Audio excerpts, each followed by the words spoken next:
Welcome in everybody to Betting Pros. It's time to place your bets. It's me, Joey P, Joe Pisapia, and this is BP NFL. It's time to look ahead to the wild card round of the NFL playoffs. Lots of great matchups are in front of us, and we're going to give some hot takes here on a Monday. Looking ahead, giving all the feels we possibly can as we head into the NFL playoffs. Don't forget to subscribe to Betting Pros wherever you get your podcasts, and of course our YouTube channel as well. We're going to have a wild card weekend live stream going on during the games, a little in-game live betting happening. Stay tuned for more information on that, and that's why you ring the bell for notifications.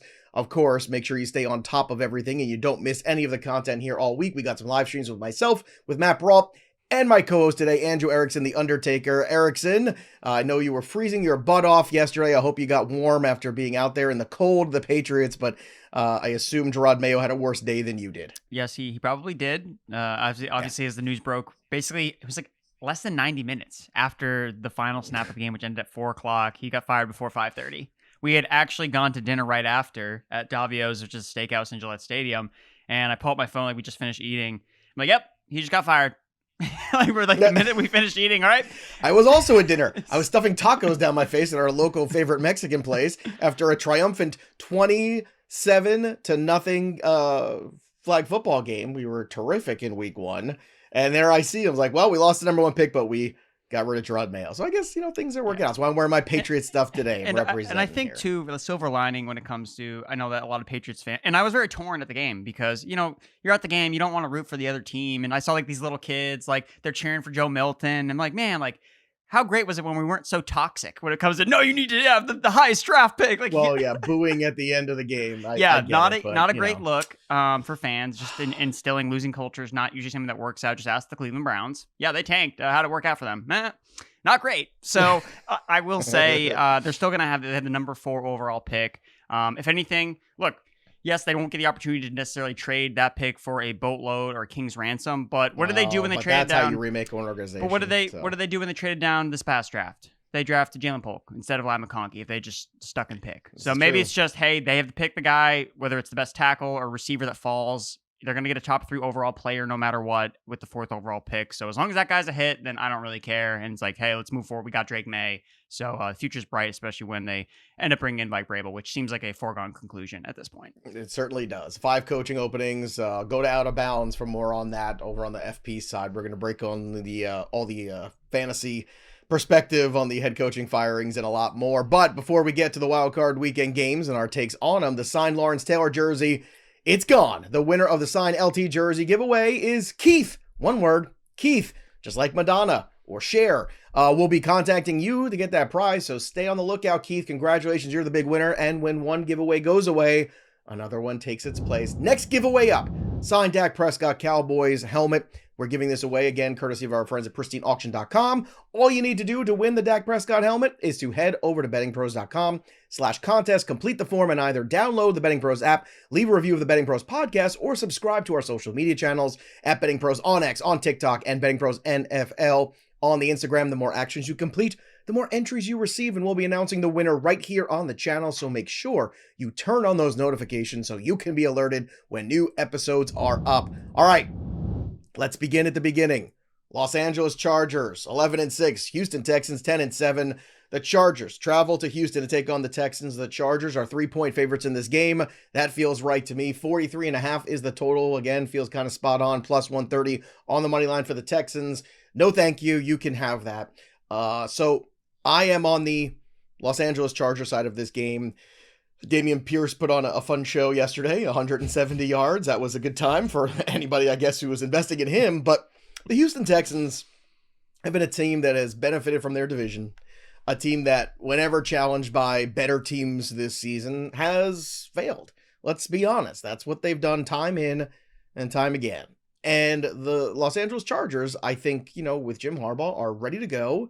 They have the better coach, the better quarterback at this stage. And I always lean that way. So it's 3 points. It's about right. I think they can win by even more than this. So give me the Chargers on the road. The total I'm staying away from because that does feel very much in the neighborhood of what this game could be.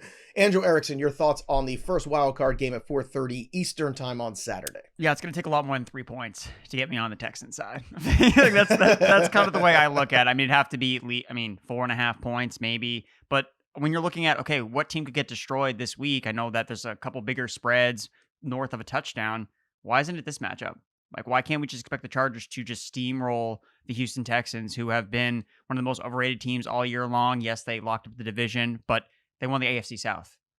Not the best division in football by any means. So I think that backing the Chargers here is the sharp play at 3. I like that. And what part of the Texans is there an advantage? You kind of pointed it out. The coaching staff is better. The quarterback is better. And yeah, they're on the road, but okay, the Chargers play all their games on the road anyway because they don't have home field advantage. Well, their strength is the edge rushing, right? Will Anderson. But at the same time, that's also the strength of what you've got here with Alton Slater on the other side here with the Chargers, is you have some good tackles here. So, when your strength matches one of their strengths, it becomes a neutralizer, and you're putting your faith in on, CJ Stroud to play better than he's played. And maybe this is just that classic sophomore slump. Again, I said at the beginning of the year, I'm a little afraid of the Texans this year because expectations are tough to play under. And, they did make the playoffs. They won double-digit games. All of that's still very respectable, but there's a lot of work to be done. And the offensive line, I think, is my concern too when it comes to Houston Texans. They have not played well this year. No, they have not. And really it comes down to me, it wasn't really the personnel as much as just the scheme. I really think they tried to play it safe. They brought back Slowick from last year thinking that, okay, like this worked rookie year. Like, let's just do all the same things again. And they did not evolve. I think they just ran back the exact same thing they ran last year, hoping it would work again. But then all the other teams adjusted and they didn't adjust. They have failed to evolve. So, I'm interested to see what kind of moves they make in the offseason. Do they get in the Tyreek Hill sweepstakes? Do they bring that type of burner player? Again, they went and got Stephon Diggs. They showed interest in Keenan Allen last year, tanked out. We don't know what his availability is going to be. So I don't know. Maybe that's a player that they look at as another addition to pair with Nico Collins, because we don't know. Diggs was on a 1-year deal and Tank Dell's coming off an injury. So again, another player in this game I like the under.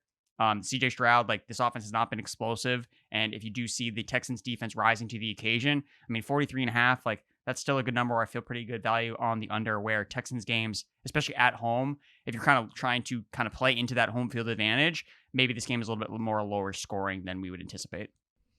All right. Battle of the North yet again. You have the Pittsburgh Steelers going to Baltimore again, just like they did a few weeks back. The number for this time here, Baltimore at home favored by 9.5.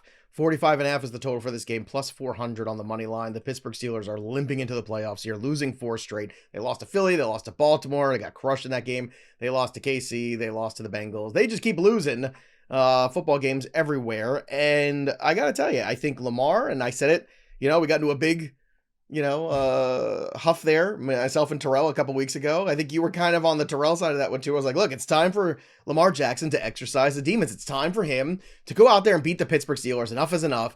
And they did. They put an ass kicking on them. And I feel like there's a big sigh of relief. There's a lot of confidence here for the Baltimore Ravens. I think Baltimore is a superior football team. The problems on offense have been exposed with the Pittsburgh Steelers. I don't think they can right this ship. It's a big number, nonetheless, and in division opponents who are very familiar with each other, but I'm still leaning towards the side of the Ravens here, even though it's 9.5. Your thoughts on this one as we get the third matchup this year between these two teams? Well, Joe, you're a classic guy, so you didn't victory lap over the Steelers' loss to the Bengals. So good for you. You were right about that. Well, they did cover, though, which is a little... Well, no, that was very complicated because the line was kind of bopping all around. But, most people that said, well, why not just take Steelers' money line? That's the point. That's what I was on. And I'll tell you what, the Steelers should have won that football game. Not just, forget the end of the game where that 2-minute, whatever, that 2-minute drill at the end was embarrassing. I guess my 12U football teams and tournament teams could do a better job of running 2-minute drills down the field. However, I was screaming. I was like, how at 4th and 1 with 43 seconds left in the first half, in your own territory, do you not, they came out to the line. I thought they were trying to get him to jump. They ran a play, Andrew. You don't have the kind of offense that's going to go in 43 seconds, 60 yards down the field with one timeout. That's not the kind of offense you're running here. Your defense is playing well. It's cool. Don't give them an extra 3 points. And guess what? That extra 3 points was the difference in that game. It was a terrible job by Mike Tomlin. And you know what? And if they lose again here and get their doors blown off, I think the rumors begin a little bit where people start to get a little frustrated with the Mike Tomlin Pittsburgh Steelers decision-making that's gone on all season and the disappointing playoff performances that they've had. I can't wait to talk to Scott Bogman about this later today. I can tell you that. Yeah. Well, to this game specifically, 9.5 is too many points. I'm sorry. This game, again, A couple weeks ago, this was at Baltimore, I think it was -6 at home, and now it's just an extra 3.5 points, even though they have George Pickens back in the lineup, right? Like he didn't even play. He didn't even play the last time. Big goose egg. Oh my God! I don't know if he played this weekend either. I mean, he basically didn't play. Like you wouldn't have, if you looked at the box score, he would have said, "Oh yeah, George Pickens didn't play." He played absolutely horrible. Could not catch a single pass thrown his way, and those are balls that he has to come down with for the Steelers to win and stay in contention. So for me, again, I'm still taking the underdog. I'm still taking Mike Tomlin at 9.5 points. Like this seems like it's pretty. I mean, yes, Ravens are probably going to win, but I'm going to take the underdog here in this matchup. That's historically worked out in the past. Obviously, didn't work out the last time, but also you have to consider Zay Flowers isn't going to play. So he's been a big factor. Again, talking about exercising the demons. You know who had the biggest game receiving wise for the Ravens in that matchup against Steelers? It was Zay Flowers, and he's not going to play in this game. Rashad Bateman has done nothing historically against the Pittsburgh Steelers. So you take out one of those weapons, you do whatever you can to try to slow down Derrick Henry. Again, easier said than done, but taking Zay Flowers as the number one wide receiver out of this offense, now they have to cover 9.5 points without their best receiver. I think that's kind of tough. So I like the Steelers catching 9.5 and then easy play on the under. 46.5 points for a Ravens Steelers game. No, thank you. I'm taking the under. Now it's not official. Zay Flowers is out yet. Well, he's labeled day to day. I don't think he's gonna play. Probably unlikely, but it is the playoffs and it is Pittsburgh. So just saying, folks. All right, let's move on to Sunday here. Denver and Buffalo. This one's going to be in Buffalo. 13 wins for the Bills. They are -8.5. They're at home against the Broncos. 47.5 is the number and plus 360 on the money line for the Denver Broncos. Now, here's what I'll say about this one. Denver Broncos play defense. Defense travels. That's a good thing. Surtain's a great player, all of that, right? So I think what we're trying to understand here is what we're going to get after a huge beatdown of the Chiefs, right? Where they weren't playing anybody. And I know Denver came out there and was like, hey, we're going to come out there, we're going to crush life, and we're going to be awesome. And they were wearing the cool orange Crush uniforms, and it was a big throwback. It was a good time. And they did. They dominated that game. But I think that's going to give people maybe a false equivalency. I think the Bills are a different class of football team still than the Denver Broncos. And I'm giving the Denver Broncos a lot of credit. They had a great season, a terrific season. But again, big number. Can they cover the 8.5? I think that they can. But I think a lot of people are going to be really itching on this Denver Bronco line. And I think it might actually shrink as the week goes on. This is one of the lines I actually want to bet. If you want the Broncos, I want to take them now when it's 8.5, because I think this one could get down to 8 or even 7.5 as people start talking themselves into everything the Denver Broncos have done and the Buffalo Bills historically choking in big moments. Yeah, I would try to erase anything you saw from the Broncos last week from your memory.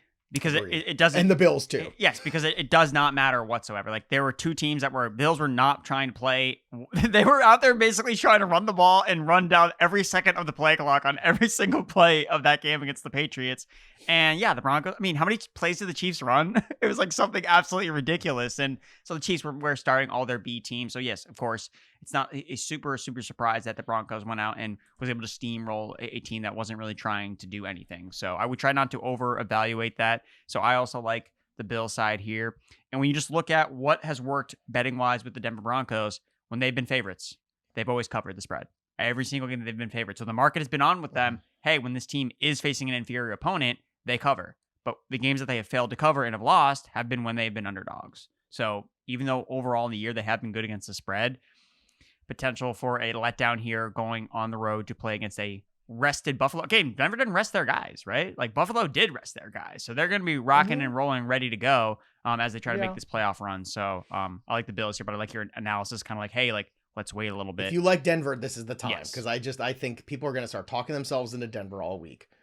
So just keep an eye on this one. Set your line alerts on the BettingPros app. Download the app. Use the line alerts. This is one to watch. And if you like, conversely, if you like Buffalo, wait. I think that's my opinion on this one right now. Let's go to the next one here. 4:30 Eastern on Sunday afternoon. Green Bay heads to Philadelphia. 5.5 is the number here. The Philadelphia Eagles are the favorite. 45.5 is the total. Plus 205 on the money line for the Green Bay Packers. I think the Eagles put an ass kicking on the Green Bay Packers. And it's not just because of what I saw this past weekend out of the Packers. It's because, once again, I think we're talking about different classes of team. I think the Eagles are in a different universe here defensively. I think that You had Dobbs out last week. Christian Watson's never healthy. I don't know. I look at this right now, and Jordan Love's had a good season. The Packers have had a good season. Tough division, all that stuff. I don't think this is a team that go on the road and beat the Eagles. I just don't see it. And the Eagles are going to be rested, ready to go. Jalen Hurts will be back, and 5.5.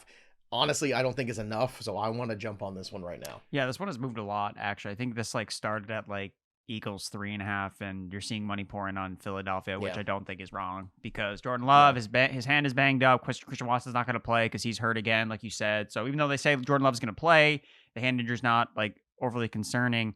They've lost to every good team they played this year.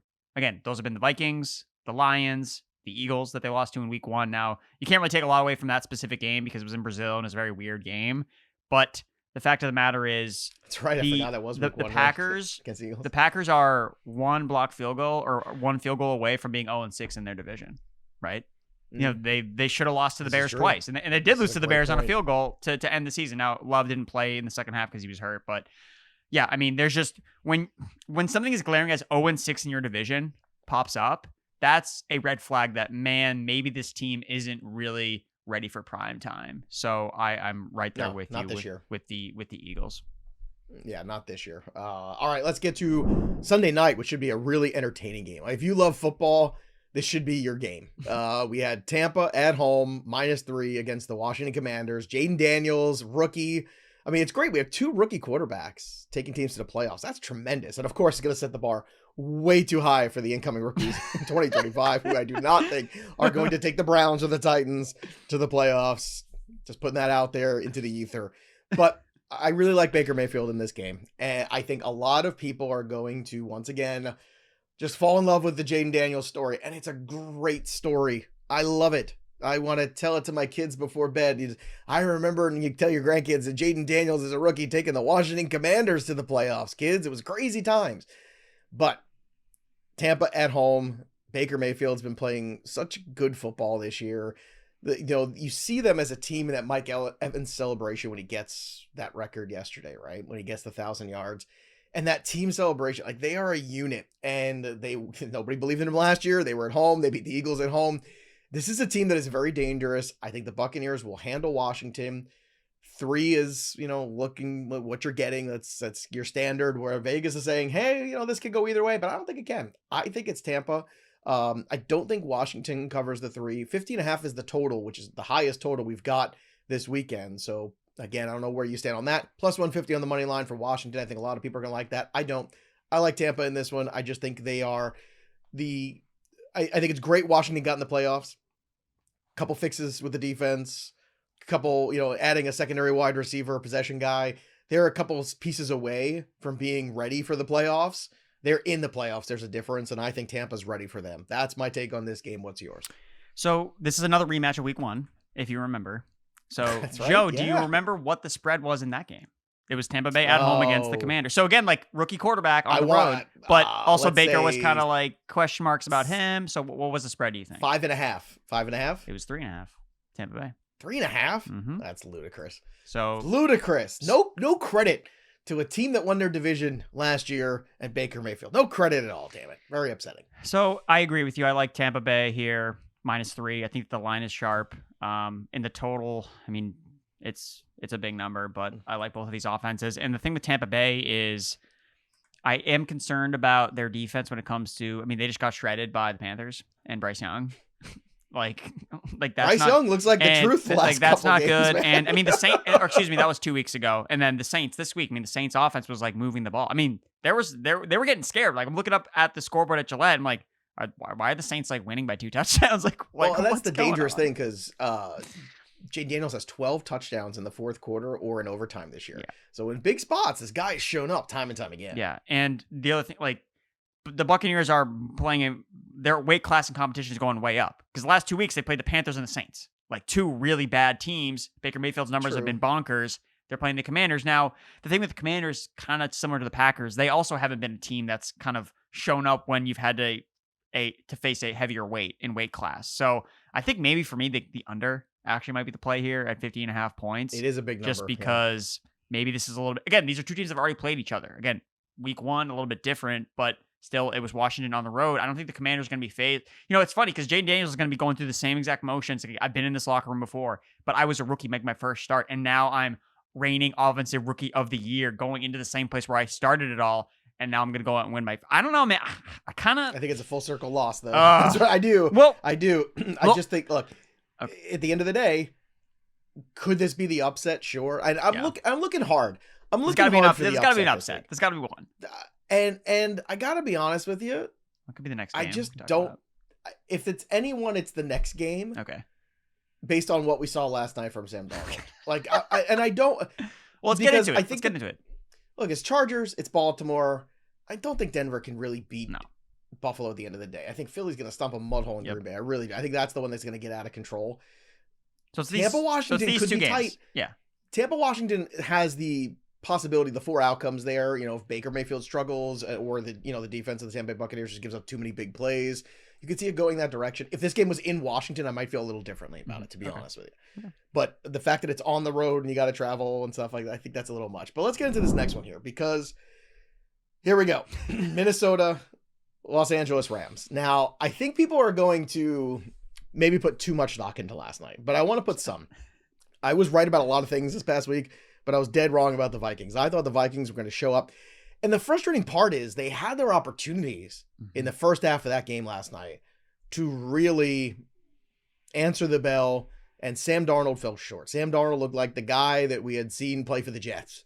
He just was missing guys left and right.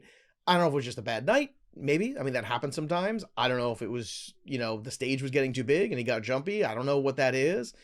But I think the very in vogue thing now is going to be everybody jumping on the Rams this week. The Rams rested everybody. They are 1.5 point underdogs at home. There is no home field advantage there, so make no mistake about that. 47.5 is the total. Plus 105 on the Rams on the money line. And I think a lot of people are going to go this route. You can get -2 on Minnesota. That's the best number out there currently as of recording this. Erickson, what's your take on this game? I know you want to pay attention to last night, but I don't know if you want to put all your eggs in that basket at the same time. I mean, if you're going to pay attention to last night, then you should probably pay attention to what the Rams' offenses look like. Like the last couple of times that they've played all of their guys. And spoiler, hasn't looked good, Joe. It has not looked good for the Rams' Cooper offense. Kupp is dust. Yeah. So I have not seen him show up in quite some time. Yeah, this season. I think one of the biggest edges you can still get when it comes to trying to find value with some of these lines is just fading recency bias, right? If Sam Darnold converts 1 or 2 of those red zone possessions, it seems like they were always in the red zone. They just couldn't score. They couldn't score any touchdowns. So again, is that going to happen 2 weeks in a row where they're driving down the field and they're just going to get stalled out in the red zone every single time? Like, I don't think so. So I agree with you. I think this is, again, bad game for Sam Darnold. Again, all the hype. Of course, the game doesn't live up to the total. I think that was bonkers at 56.5, which the under did cash. One of my best bets. One of the few things I did get right was the under on the Lions and Vikings. So I like the Vikings here. Again, going back to, this is a rematch from earlier this season.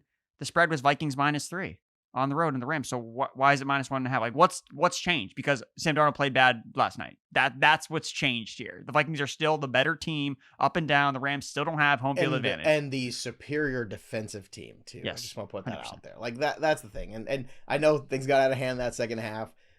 That game was, it's funny. I had my feelings about the Vikings, and it felt right in that first half, like the first quarter especially, because it was like, yeah, they are right there with them. This is exactly what I thought it was going to be. I thought it was going to be an under. I thought it was going to be much, chippier.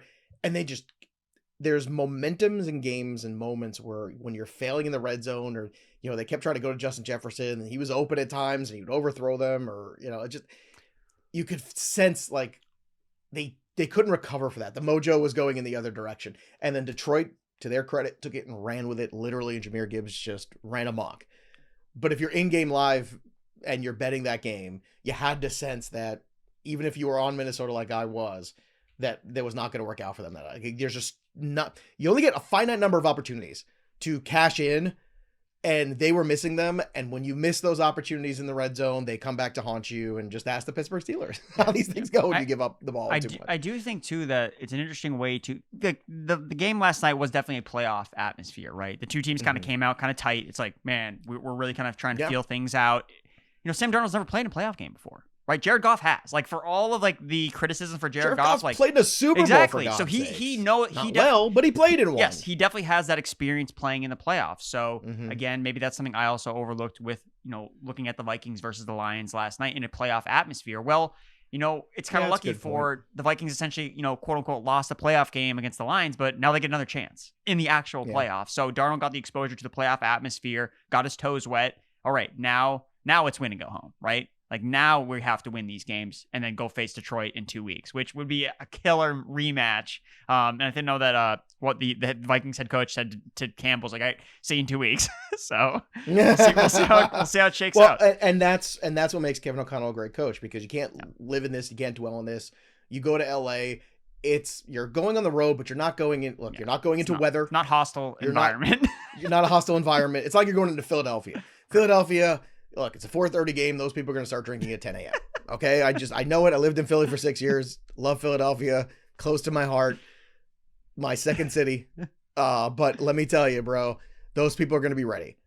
Los Angeles Rams, nah, it's not happening there. So we're going to continue to break down these games, the props, everything all week long. We've got live stream tomorrow with Peralt and myself. We've got live stream with me and Erickson coming up this week. So again, ring the bell for notifications here so you don't miss any of the live streams during the afternoon. In the next couple of days, we're going to break down these games even further. I know Erickson's going to be doing work on the props there. We're going to do the prop show with Welsh on Friday. We're going to get Terrell's take on these games, final landing spots on some of these lines when we get to Thursday too. It's a great week of football too. We got college content here at BettingPros. We got everything going on. Don't forget to download the app, use the tools, be smart about your betting. And I'm excited. And, I keep looking for the upsets. I don't know, man. It just feels like there's a bunch of fun contenders out there, but none of them are ready. It's chalk week. I think it's a chalk week. I really do. And I hate that. I hate it. I hate it. I hate it. But it feels very chalky to me. It just feels like the ones that are in, the teams that got in, are either too green or just not ready for prime time here with some of the opponents that they have. And I just think we're talking about different weight class of fighters. Eagles are a different weight class. The Ravens are a different weight class. That being said, get ready, because I'm sure there'll be at least one that goes sideways, because that's just the nature of the beast. But we'll see. It was a chalky baseball season. We got Yankees-Dodgers at the end of it, so that made nobody happy, including me. But some years, you just get some chalky stuff going on in the world of sports. But either way, we're still going to be breaking it down for you here on Betting Pros. So stay with us all week long and all month long as the NFL playoffs continue to roll through January into February and the Super Bowl. That'll do it for us. But the story of the game goes on. For Andrew Erickson, I'm Joey P. We'll see you next time, kids.